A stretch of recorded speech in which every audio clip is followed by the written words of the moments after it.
everyone, it's Danielle Taylor with Keller William Realty here on the beautiful Outer Banks. And today I'm super excited because I have Ben Watson here from Sandbar Home Inspections, and I thought it would be a really great idea to give you guys some information on what home inspections look like here and how the process works.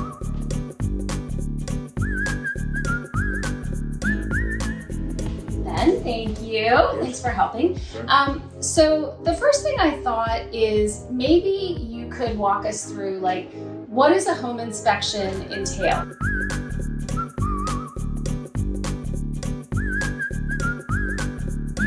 A typical home inspection goes into kind of the major components of a house. Mm-hmm. So I usually start outside.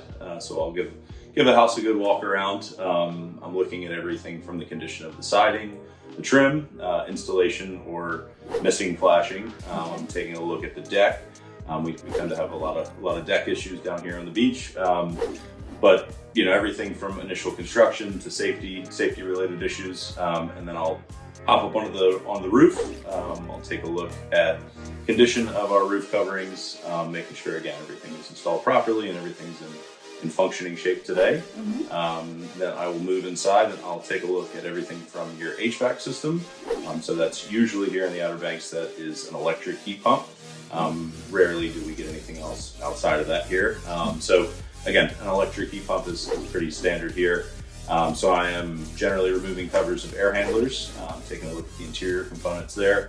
I'm also doing what's called a temperature differential test, not to get too deep into the weeds, but basically just sort of testing the everyday functionality of the unit. Okay. I'm also looking at any and all electrical components in the house, so any main panels, sub panels, and usually that's removing any kind of covers or what we call dead fronts, looking for any indications of any overfusing, initial installation error, previous fires, anything like that. Mm-hmm. We're also looking at plumbing, so that kind of entails pressure testing, generally filling up all of any sink basins in the house, shower pans, tubs, and then flushing the toilet, kind of trying to put as much pressure on the system as possible.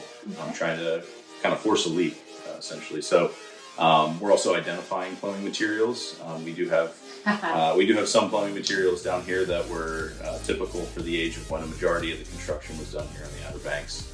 Yeah, those are kind of the main components. So really, roof, exterior, siding, trim, HVAC, electrical, and plumbing. Those are kind of the core tenets of a typical home inspection. I do also offer pool and spa inspections. So we're taking a look again at initial installation of everything, functionality of usually it's your pump. Typically here we have sand filters. We're also taking a look at the condition of any pool liner, or whether it's a Marsite or a gunite pool, fiberglass pool, just kind of, again, taking a sort of a general approach and sort of looking at everything, again, within your pool and spa system. So typically for you, really, is it fair to say that your goal is to give people a really good sense of what they're buying? So, what's working the way it's supposed to, what's not working the way it's supposed to, and those kinds of things. Yeah, I mean, the goal of the inspection is to give a client a better understanding of either, usually of the house that they're purchasing. Mm-hmm. We also want to try to educate them as best we can on things, like location of your main water shutoff, for example, or location of, gas lines, stuff like that. Kind of stuff that certainly you should know if you're going to purchase a house. Obviously, because so many of the home inspections I do here are for folks who are buying it as a second home or, let's say, an investment property. There are a lot of safety related things that, again, assuming you're going to rent your house out, there are things that you kind of want to be more on it in terms of safety than you would if it was just going to be your primary home. Right, exactly.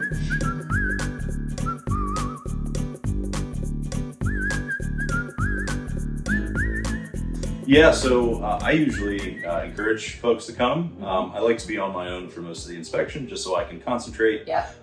But I certainly encourage folks to come towards the end. That way I can kind of give them a full walk around, show them, the findings. And I know sometimes it's just not possible. So you and I multiple times have jumped on a Zoom call and done the walkthrough at the end of it via Zoom where you can show them things. And that seems to work pretty well. For sure. I mean, obviously, I'm sure most people would love to be down here at the beach whenever possible, but certainly sometimes it's just not possible. So yeah, we often do Zoom reviews, and it does give people a chance to still ask questions, still see what we're talking about. I also try to be a bit of a help down the line. There's a lot of stuff, especially when you're in the process of purchasing a home. You have so many people you're talking to. There's so many things you have to sign, and sometimes stuff sort of gets caught in the background. So I try to be a resource well after the whole entire process is over.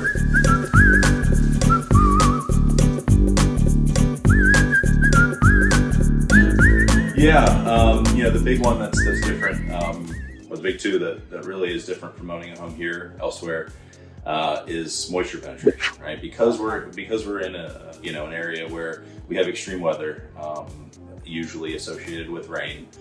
You want to make sure that your house here is so buttoned up tight that there is no chance that moisture is able to penetrate. So quite often what we see, especially areas closer to the ocean front, we very often see staining, usually at the lower corners, more typically at the lower corners of the lower sashes, so kind of the bottom part of your window. What can happen is over a long period of time, as moisture continually penetrates, when you get especially hard wind-blown rain, you'll have moisture that will just sit up against the lower edge of those sills, or excuse me, of those sashes. And again, over time, it will just deteriorate those lower corners. Okay. It is a pretty good guess if you have wooden Anderson windows and they're over 15 years old, there's going to be some staining. Pretty common. Yeah, it's extremely common. I'm more surprised if there's not after after 15 or 20 years. So another big thing here is the general foundation construction of the home. So most of the homes here are sitting on pilings. Modern day construction is 8x8 pilings. A little bit older is 6x6s, but that's kind of special really to here in a lot of coastal environments.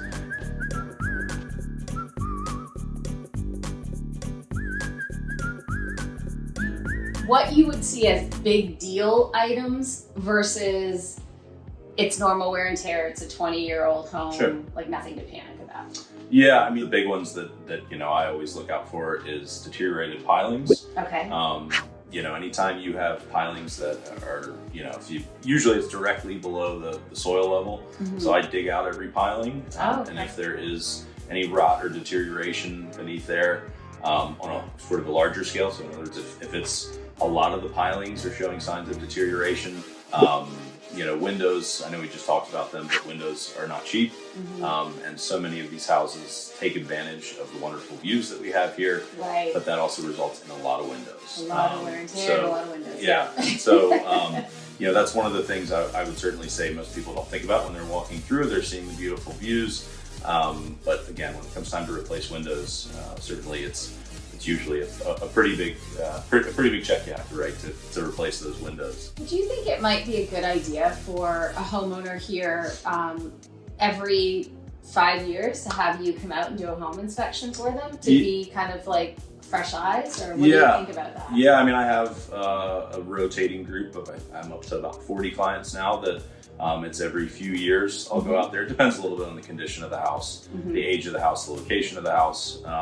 If you have a larger oceanfront house that's 20 plus years old, I usually say every other year, because those are the ones that rent really well, and renters generally tear up houses. So a lot of damage can be done in 2 years. And again, once you start getting to older homes, obviously there's more stuff to do on a regular basis. I love that. I think that's such a good idea. And honestly, if I could give a piece of advice, goes when I'm listing houses for sale. That's one of the biggest challenges is if you let the maintenance get ahead of you. So you really want to stay up on that.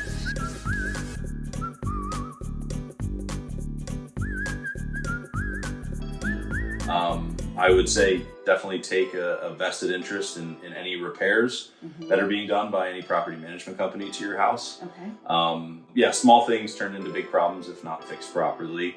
And again, I think you don't want to be a thorn in your property management side, but certainly just making sure that they're doing what they say, and the repairs that they're making are adequate and done so by licensed professionals, as opposed to just a handyman, and that's usually where it comes back And you know, once I step in there, when these people are selling a house, that's usually when I come in and burst everyone's bubble. yeah, kind of ruin everyone's day. That's so, right.